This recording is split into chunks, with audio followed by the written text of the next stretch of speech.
Trust is like a bank account. It takes years to build up a substantial balance, but it can be emptied in a single transaction. My name is Daniel, and this is the story of how I discovered that my mother-in-law had been systematically stealing from my wife and me for over 2 years, and how I made sure she paid the ultimate price for her betrayal. Margaret Thornton was the kind of woman who commanded respect wherever she went. At 68, she carried herself with the dignity of someone who had weathered life's storms and emerged victorious. She had raised 3 children as a single mother after her husband died young, built a successful small business from nothing, and was considered a pillar of her community. When I married her daughter Rachel 5 years ago, I felt honored to be welcomed into the Thornton family. Margaret lived in a modest but well-maintained house about 20 minutes from ours, and she had always been financially independent. She had sold her business when she retired and claimed to be living comfortably on her savings and Social Security. She was proud, dignified, and fiercely protective of her family's reputation. Or so I thought. The first sign that something was wrong came during a routine review of our bank statements in March. Rachel and I had always been careful with our finances, maintaining a joint checking account for household expenses and individual savings accounts for our personal goals. We were saving for a down payment on a bigger house, planning for our future, and living within our means. But when I sat down to reconcile our accounts that month, the numbers didn't add up. Our joint checking account, which should have had a balance of around $8,000, showed only $3,000. I stared at the statement, convinced there had been some kind of error. We hadn't made any large purchases recently, and our regular expenses were all accounted for. I called the bank, thinking there might be a mistake in their records.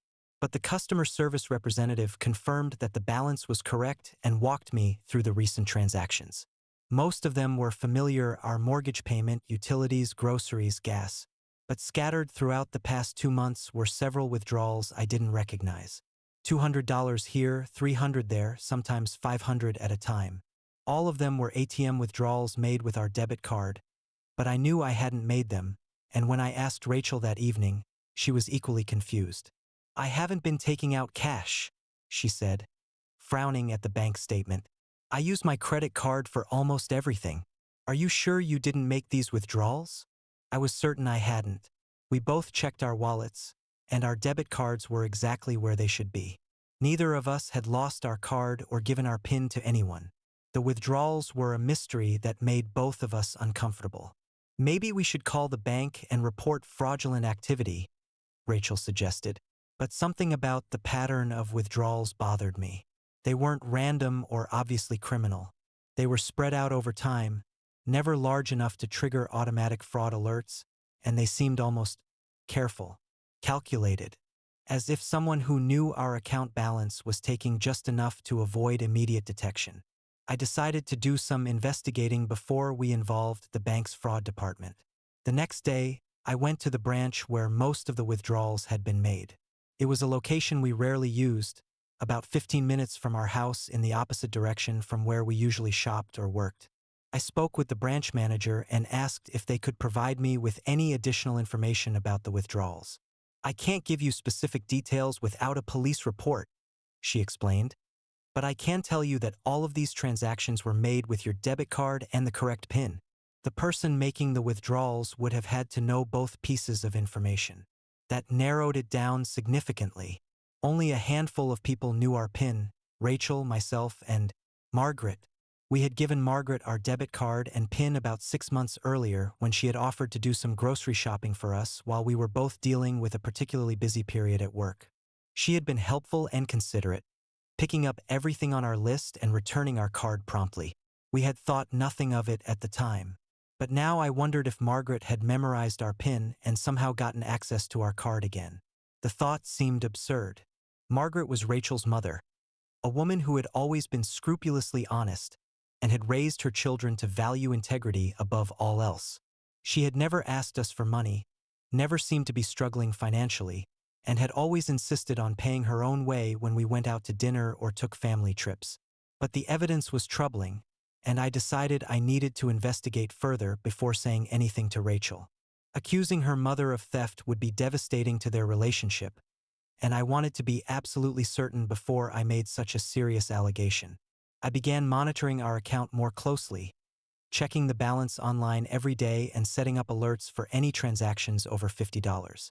I also started paying attention to Margaret's behavior when she visited our house, watching to see if she showed any unusual interest in our financial documents or if she had opportunities to access our debit card. What I discovered over the next few weeks was deeply disturbing. Margaret visited our house at least twice a week, usually when Rachel was at work and I was traveling for business. She had a key to our house. We had given it to her for emergencies, and she often let herself in to do small favors like watering plants or picking up mail when we were away. But I began to notice that these visits coincided with the mysterious withdrawals from our account. Every time Margaret had been alone in our house, there would be a cash withdrawal within the next day or two. The pattern was too consistent to be a coincidence. I also noticed that Margaret had been asking subtle questions about our finances. She would inquire about our savings goals, our monthly expenses, and our plans for the future. At the time, I had thought she was just being a caring mother-in-law, interested in her daughter's financial security. Now I realized she might have been gathering information to help her steal from us more effectively. The breakthrough came when I decided to set up a hidden camera in our home office, where we kept our financial documents and sometimes left our wallets and purses. I installed a small, motion-activated camera that would record whenever someone entered the room. 2 weeks later, I had my proof. The camera captured Margaret entering our office during one of her visits, going straight to Rachel's purse, and removing our debit card. She photographed both sides of the card with her phone, then carefully returned it to the exact same position in Rachel's wallet. The entire process took less than 2 minutes, and she moved with the confidence of someone who had done this many times before. I was stunned. Margaret wasn't just stealing from us, she was doing it with premeditation and skill. She had been systematically photographing our debit card to create duplicate cards, then using them to withdraw cash from our account. The thefts weren't impulsive or desperate. They were calculated and ongoing. But I still didn't understand why. Margaret had always seemed financially stable, and she had never asked us for help with money. What could she possibly need the cash for? I decided to hire a private investigator to look into Margaret's financial situation and her activities. What he discovered was shocking.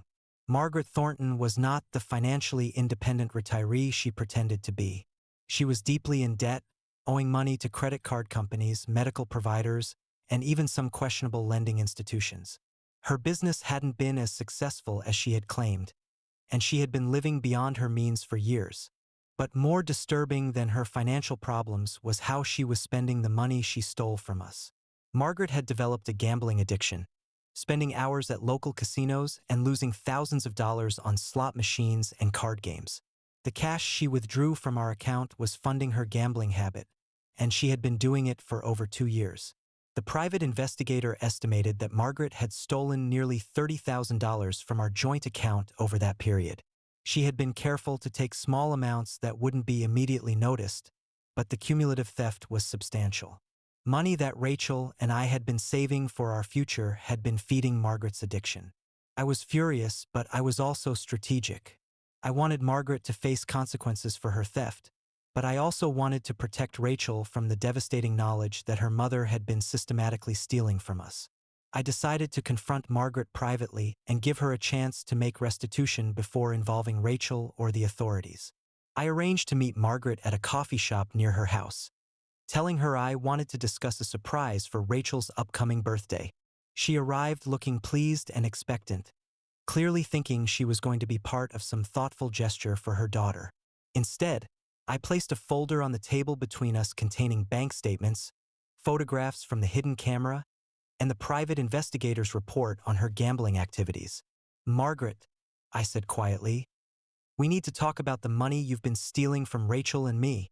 The color drained from her face as she opened the folder and saw the evidence. For a moment, she tried to maintain her composure, but the proof was overwhelming. She had been caught red-handed, and there was no way to deny what she had done. "Daniel," she said, her voice shaking, "I can explain. I'm listening." Margaret broke down and confessed everything. She told me about her gambling addiction, her mounting debts, and her desperation to maintain the facade of financial stability. She had started taking small amounts from our account during emergencies, telling herself she would pay it back. But the gambling addiction had spiraled out of control, and she had found herself stealing larger and larger amounts to cover her losses. "I never meant for it to go this far," she said, tears streaming down her face. "I kept thinking I would win it back, that I could replace the money before you noticed. I know what I did was wrong, but I didn't know how to stop." I listened to her confession with a mixture of anger and disgust. Margaret had betrayed our trust, stolen our money, and lied to our faces for over 2 years. She had jeopardized our financial security to feed her addiction, and she had done it all while maintaining the pretense of being a loving, supportive mother-in-law. "Here's what's going to happen," I told her. "You're going to pay back every penny you stole from us, all $30,000. You're going to get help for your gambling addiction. And you're going to do both of these things without Rachel ever finding out what you did." Margaret looked at me with a mixture of relief and fear. "How am I supposed to pay back $30,000? I don't have that kind of money." "That's your problem to solve. You can sell your house, liquidate your retirement accounts, borrow from other family members. I don't care how you do it. But you're going to make this right, or I'm going to press charges and tell Rachel exactly what kind of person her mother really is." Margaret agreed to my terms, but I wasn't naive enough to trust her word. I had learned that she was capable of sustained deception, and I needed to ensure that she followed through on her promises. Over the next few weeks, I implemented a comprehensive plan to monitor Margaret's compliance and protect our finances from future theft. I changed all of our account numbers and PINs, set up additional security measures with our bank, and installed permanent security cameras in our house. I also began documenting Margaret's efforts to repay the stolen money. She started by liquidating her small retirement account, which provided about $8,000. She then took out a loan against her house, using the equity she had built up over the years to secure another $15,000. But Margaret was still $7,000 short, and she was running out of assets to liquidate. That's when I discovered that she had been lying to me about the extent of her gambling problem. The private investigator I had hired continued monitoring Margaret's activities, and he reported that she was still visiting casinos regularly. Despite her promises to get help for her addiction and focus on repaying the money she had stolen, she was continuing to gamble with whatever cash she could get her hands on. I realized that Margaret had no intention of truly changing her behavior. She was going through the motions of repaying the money to avoid consequences, but she was still fundamentally the same person who had been stealing from us for years. She was still lying, still gambling, and still putting her addiction ahead of her family's well-being. That's when I decided that Margaret needed to face more serious consequences for her actions. I began implementing a more comprehensive plan that would not only ensure full restitution but would also destroy Margaret's ability to continue her destructive behavior. I wanted her to lose everything she valued: her reputation, her independence, her ability to manipulate and deceive the people who cared about her. Phase 1 involved exposing Margaret's gambling addiction to her other children and close friends. I had the private investigator document her casino visits and compile evidence of her gambling activities. Then I began sharing this information with Margaret's son and other daughter, as well as several of her longtime friends. The revelation was devastating to Margaret's family. Her children had no idea that their mother had developed a gambling problem, and they were shocked to learn about the extent of her deception. They had always seen Margaret as the strong, reliable matriarch of the family, and discovering that she had been living a double life shattered their trust in her. Phase 2 involved Margaret's financial institutions and creditors. I provided evidence of her gambling addiction to her bank, her credit card companies, and the institution that had given her the loan against her house. I wanted them to understand that Margaret was a high-risk borrower who was likely to default on her obligations. The banks responded by freezing her credit lines and demanding immediate payment on her outstanding balances. Margaret found herself unable to access credit or borrow additional money, cutting off her ability to fund her gambling habit. Phase 3 was the most devastating. I arranged for Margaret's gambling activities to be reported to the casinos where she was a regular customer. Most reputable gambling establishments have programs to help people with gambling addictions, but they also have policies about customers who engage in fraudulent or criminal behavior to fund their gambling. When the casinos learned that Margaret had been stealing money to gamble, they banned her from their premises and shared her information with other gambling establishments in the region. Margaret found herself unable to access the casinos that had been the center of her social life for years. But the final blow came when I decided to involve Rachel in the situation, but not in the way Margaret expected. Instead of telling Rachel about her mother's theft directly, I arranged for her to discover it herself. I left the evidence where Rachel would find it: the bank statements, the private investigator's report, the photographs from the hidden camera. I wanted Rachel to see the truth with her own eyes, without any possibility that Margaret could manipulate the narrative or minimize her actions. Rachel's discovery of her mother's betrayal was heartbreaking to witness. She went through all the stages of grief, denial, anger, bargaining, depression, as she processed the reality of what Margaret had done. The woman she had trusted and admired her entire life had been systematically stealing from her and lying about it for years. How could she do this to us? Rachel asked me through her tears. How could she steal from her own daughter? I held her as she cried, feeling both satisfaction that Margaret was finally facing consequences and genuine sorrow for the pain this was causing Rachel. Margaret's actions had not only stolen our money, they had stolen Rachel's faith in her mother and damaged their relationship permanently. Rachel confronted Margaret the next day, and the conversation was brutal. Margaret tried to minimize her actions, to blame her gambling addiction, to ask for forgiveness and another chance. But Rachel had seen too much evidence, had been betrayed too deeply, to be swayed by her mother's manipulation. "You didn't just steal money from us," Rachel told her mother. "You stole our trust. You stole our security. You stole our future. And you did it while pretending to love and support us." Margaret was forced to sell her house to complete the restitution, moving into a small apartment and living on a fixed income that barely covered her basic expenses. Her relationship with all of her children was severely damaged, and she found herself isolated from the community that had once respected her. The gambling addiction that had driven her to steal from us ultimately cost her everything she valued. She lost her home, her financial security, her family's trust, and her reputation in the community. The money she had stolen to feed her addiction had bought her nothing but temporary excitement and permanent consequences. As for Rachel and me, we rebuilt our financial security and our trust in each other. We implemented new safeguards to protect our accounts and our assets, and we learned to be more careful about who we trusted with access to our financial information. Rachel's relationship with her mother never fully recovered. They maintained minimal contact, but the warmth and closeness they had once shared was gone forever. Margaret had destroyed that relationship when she chose her addiction over her family's well-being. People sometimes ask me if I feel guilty about the way I handled Margaret's theft. They wonder if I should have been more forgiving, if I should have focused on getting her help rather than ensuring she faced consequences. But they don't understand what it's like to discover that someone you trusted has been systematically stealing from you for years. They don't know what it feels like to realize that every family dinner, every holiday celebration, every moment of apparent closeness was tainted by ongoing deception and theft. Margaret made her choices when she decided to steal from us instead of asking for help with her gambling problem. She made her choices when she decided to lie to our faces for over 2 years while taking money we had worked hard to save. She made her choices when she prioritized her addiction over her family's financial security and emotional well-being. I simply made sure she faced the full consequences of those choices. The woman who had been stealing from her own daughter learned what it felt like to lose everything she valued.